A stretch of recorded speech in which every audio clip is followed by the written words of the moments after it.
Tidak berapa lama dahulu, timbul suatu gerakan di kalangan segolongan orang Kristian yang menitik beratkan penggunaan nama Tuhan dalam bahasa Ibrani. Mereka menegaskan bahawa nama Tuhan yang sebenarnya adalah seperti yang diberikannya kepada bangsa Israel, yaitu Yahweh. Mereka juga mengatakan bahawa kita patut memanggil Tuhan dengan gelaran-gelaran asal seperti Elohim, El Shaddai, dan Adonai. Ada juga yang mengatakan bahawa nama Yesus yang asli ialah Yeshua dan gelarannya pula ialah HaMashiach.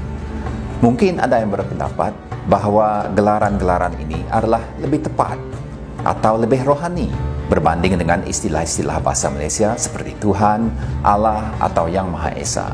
Perlukah kita menyebut nama Tuhan dan memanggilnya dalam bahasa Ibrani? Saya ingin mengulas dan memberikan perspektif tentang perkara ini dari dua sudut, yaitu dari aspek linguistik dan kontekstual. Perkataan Yahweh dalam bahasa Ibrani kelihatan seperti ini. Ia terdiri daripada 4 huruf konsonan, yaitu Yod, He, Waw, dan He, dibaca dari kanan ke kiri. Dan huruf-huruf ini bersamaan dengan abjad Y, H, W, H dalam bahasa Malaysia. Dan oleh itu ia digelar tetragrammaton oleh ahli-ahli linguistik yang bermaksud 4 huruf. Jadi bagaimana kita menyebut perkataan YHWH ini? Memandangkan tulisan Ibrani kuno tiada huruf vokal, maka sebutan yang tepat bagi YHWH tidak lagi diketahui hari ini. Sebutan Yahweh yang kita dengar hari ini merupakan anggaran terbaik oleh para sarjana Ibrani, tetapi ia mungkin tidak tepat.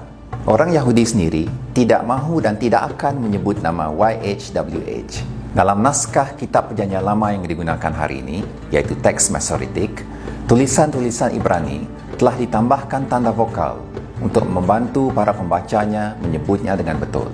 Namun begitu, tanda-tanda vokal yang ditambahkan kepada perkataan YHWH bukannya bertujuan untuk menunjukkan sebutan yang betul, tetapi sebaliknya ditambahkan untuk menuntun pembaca agar membaca YHWH sebagai Adonai atau Elohim. Amalan ini sebenarnya timbul dari tradisi Ibrani yang mengelak daripada menyebutkan nama YHWH kerana mereka khawatir sekiranya mereka menyebut nama itu sembarangan. Dan sampai hari ini, orang Yahudi akan menggantikan sebutan nama YHWH dengan perkataan seperti Adonai, Hashem, dan HaKadosh Baruch Hu. Yang menariknya, jika huruf-huruf Yod, He, Waw, He ini ditambahkan dengan tanda vokal yang diambil dari perkataan Adonai, ia akan menghasilkan sebutan Yehovah. Inilah asal-usul perkataan Jehovah dalam bahasa-bahasa Eropah, sedangkan orang Yahudi sendiri tidak pernah melafazkannya sedemikian rupa. Bagaimana pula dengan perkataan Elohim? Perkataan ini sebenarnya berasal dari istilah El, yang merupakan sebuah perkataan umum yang digunakan dalam dunia Timur Tengah kuno untuk merujuk kepada para ilah atau dewa. Namun begitu, dalam kitab Perjanjian Lama, Elohim paling banyak digunakan untuk merujuk kepada Allah Israel lebih 1000 kali. Sebab itulah ramai orang menganggap bahawa Elohim merupakan gelaran bagi Allah Israel sahaja. Walau bagaimanapun, di beberapa tempat dalam Perjanjian Lama, Elohim juga digunakan untuk merujuk kepada entiti-entiti lain seperti makhluk-makhluk syurgawi, ilah-ilah bangsa asing, setan-setan, roh Nabi Samuel yang sudah meninggal, serta malaikat dan malaikat Yahweh. Kepelbagaian ini menunjukkan bahawa sebutan Elohim tidak semestinya merujuk kepada Tuhan Yang Maha Esa. Ada banyak Elohim dalam Perjanjian Lama dan Allah Israel adalah salah satu daripadanya. Oleh itu, tidak ada keistimewaan bagi kita untuk menggunakan perkataan Elohim secara umum. Siapa yang dipanggil Elohim bergantung kepada konteks dan pribadi yang dimaksudkan. Satu lagi gelaran Ibrani yang sering digunakan ialah Adonai. Gelaran Adonai bermaksud Tuan atau pemilik. Dalam Perjanjian Lama, Adonai tidak hanya merujuk kepada Allah Israel. Ia juga digunakan untuk memanggil manusia atau malaikat.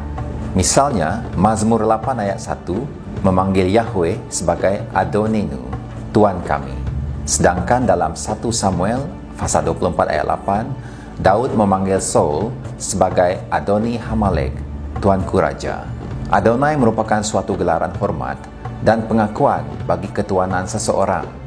Oleh itu, perkataan Tuan atau Tuhan dalam bahasa Malaysia sudah cukup sesuai untuk mengungkapkan Adonai. Bagaimana pula dengan Perjanjian Baru? Para penulis Perjanjian Baru sering mengutip ayat-ayat tentang Yahweh dari Perjanjian Lama.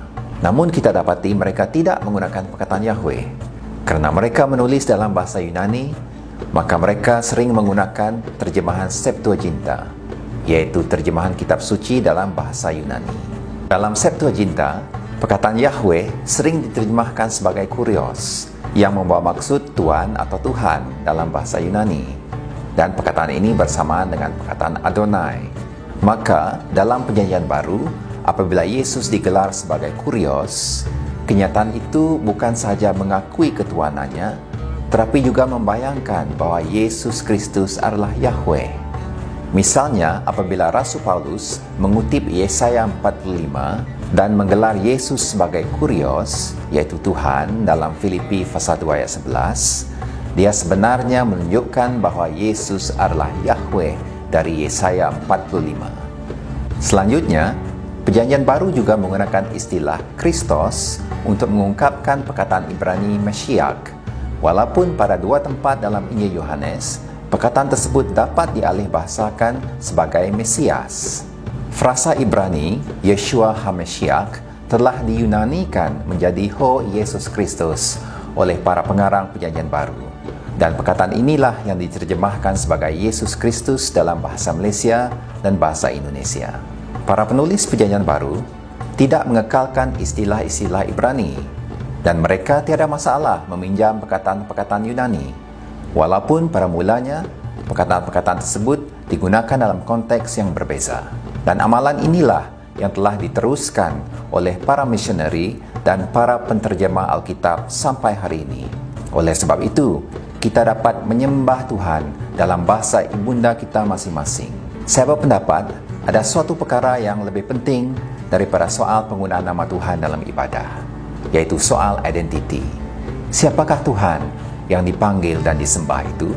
Jadi adalah lebih penting bagi kita untuk mengenal pribadi Tuhan daripada menyebut nama Tuhan dalam bahasa asalnya.